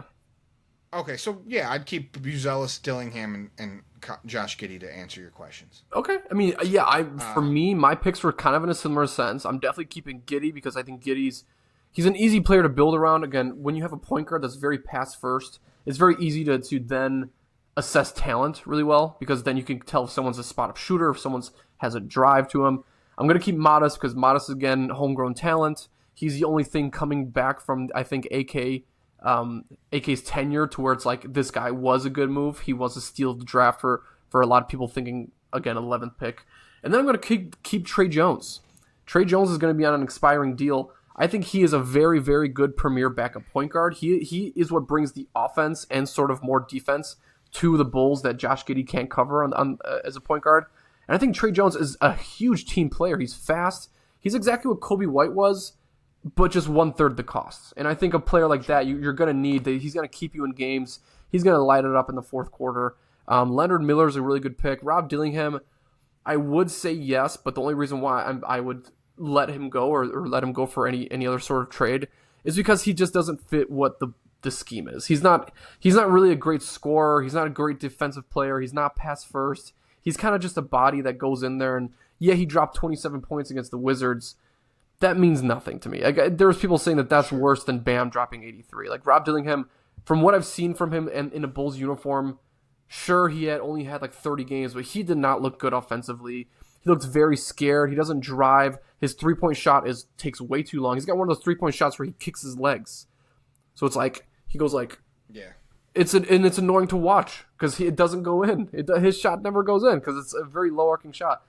For me, those are my guys: Trey Jones, Matas Buzelos, and Josh Giddey. I think you can try to build a roster that's good at assessment for next season if those are your 3 top guys. Sure. I think you also have to do something like there's this idea that we're just going to let everyone walk and we're gonna just have a bunch of 21-year-olds, but like ultimately if you want a successful rebuild, you're gonna have to have guys that you can also trade for future assets as exactly. Well. I look at Giddey is like that, right? I mean, I think Giddey's worth something, probably the most on this team right now. Giddey gets you a haul. Yeah. Giddey will get you a haul. That's it. At 23 years old, you have a decision there with Giddey because you can also keep him for the future. He's got a 5-year deal. Yeah. I'm looking more quick turnaround guys. I'm looking Zach Collins, right? If Forgot Zach about Collins is healthy. Yeah, if Zach Collins is healthy, you bring him, give him a lot of playing time next year, and maybe he's averaging 11 points per game and 9 rebounds per game. Maybe he's doing what we thought he was going to be this year, and you can trade him off. You got a guy like Trey Jones. Here's why I think Trey Jones is really great. He's having a great year, 13 points per game. If he has another really good season, start to next season, you're going to have people look at him and say, fuck, maybe this guy is a guy we could bring into our rotation. Yeah. If he's now he's having sustained success. This is a guy that now you can trade. Another guy, I'm not a huge fan of it because I think that he's going to cost a little bit more is Jalen Smith, but I do think Jalen Smith, big man that can shoot threes. He's also young, under 25. Young. I think he garners a lot of a lot of people that have a lot of interest in him. Isaac Okoro, the Lakers were really interested in him. I don't know if he's an expiring contract, but he was on the 1-year deal, yeah. Yeah, if you bring him back for cheap, maybe he has another season where he averages 9 or 10 points a game, and you can get a Lakers to bite because they need defensive help. Mm-hmm.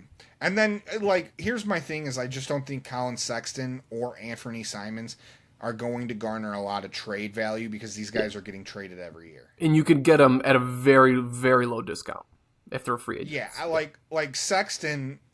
This is the 4th time he's been traded, and he's got literally nobody's gotten anything for him. And he's been good. He's not bad. Colin Sexton has been bad for the Bulls. Yeah, he's a good scorer, 15 points a game. But I don't know what it is that people don't like him. And Anthony Simons, he's been traded twice. Mm-hmm. I think his is more of available. His availability hasn't been there. He's been injured a lot in his career. He's also he demands the ball. I mean, if he's not an off-ball player. No, if he's not taking shots, he's basically a detriment to your team. Yeah, for his plus minus is one of the worst this last season. Like he was pretty bad there. Yeah, and I would assume that's probably the league, what the league story is with Sexton as well. So I would say that's probably why those guys don't garner a lot of return in trades. Mm-hmm. I would say like because you're not going to get a lot. You're going to want to save your money, but you're also going to want veterans that you can move for contracts. So you're going to have to look in house and say, are any of these guys we want to keep? Are any of these guys? Any good GM is going to look at these and realistically say, are any of these guys that we can trade away and get some value for?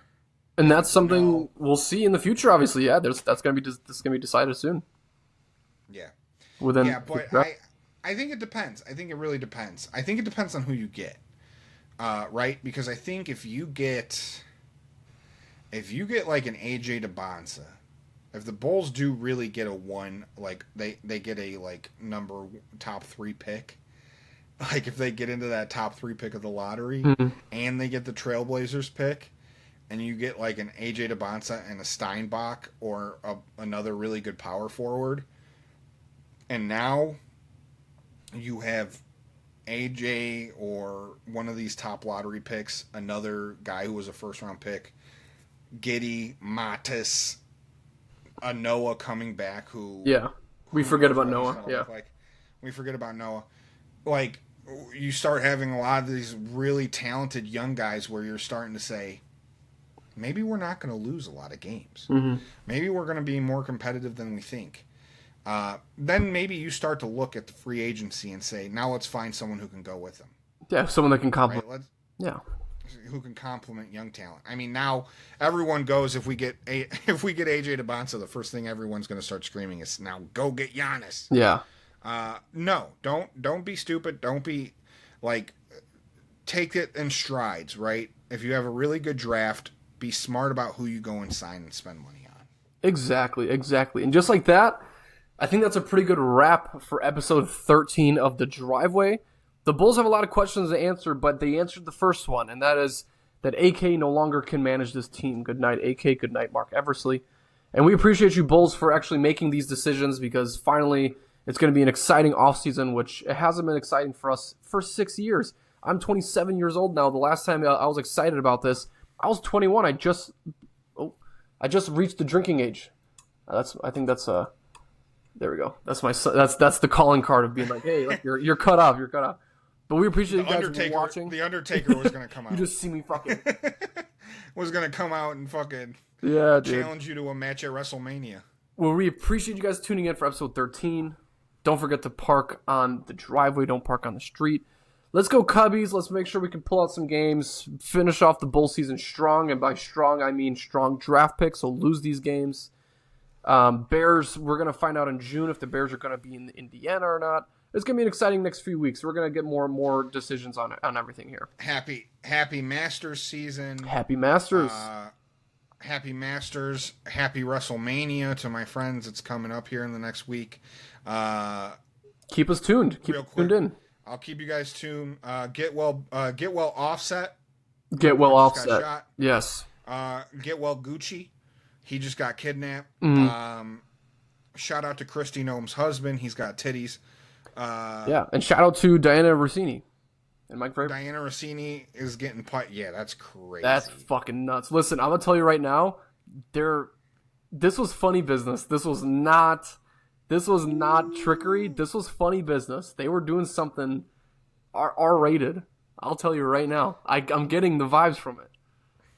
Dude, I mean, if you think about what we've seen, where it's like not like what is happening in this world where like forget politics, but like just shit's not real right now. Like it just feels crazy, dude. Yeah, shit is not real. You got Diana Rossini, who's married and talking shit about her husband, is getting piped down by fucking the Patriots head coach. Pam Bondi was fired during a war. Yeah. Christy Noem's husband is wearing balloons for boobs. Offset was shot. Gucci Man was kidnapped. And Kanye's back. Kanye's back. Kanye's back. Jaden Ivey's gone, and his wife left him. Like literally, he's doing the same thing. Oh, what a day, man! What a last 2 days. Bulls have no ownership. Shit, Jalen Hurts Mm-hmm. literally won his team a Super Bowl, and in Philadelphia fashion are writing hit pieces about their Super Bowl winning quarterback, Tiger Woods. Puka Nacua. Dude. Man, we got a lot of news, and we're going to bring you more news coming next week, next Wednesday, so stay tuned in for episode 14. Make sure to park on the driveway. This world is not real. Park on the driveway, or Tiger Woods will hit your car. Yeah, exactly. Watch out for Tiger. See you guys. Yeah. Later, guys. That was an excellent finish. I love that. We're still recording. I know it shows. Yeah, I just pressed it, but it shows us we're still recording here. Hello. Yeah, it still says we're on the record. Interesting. Well, this is new. I haven't seen this. Should we be like the A&E girl that didn't know she was recording and she said fart N-word? Oh. Yeah, I think I did. I think I saw that.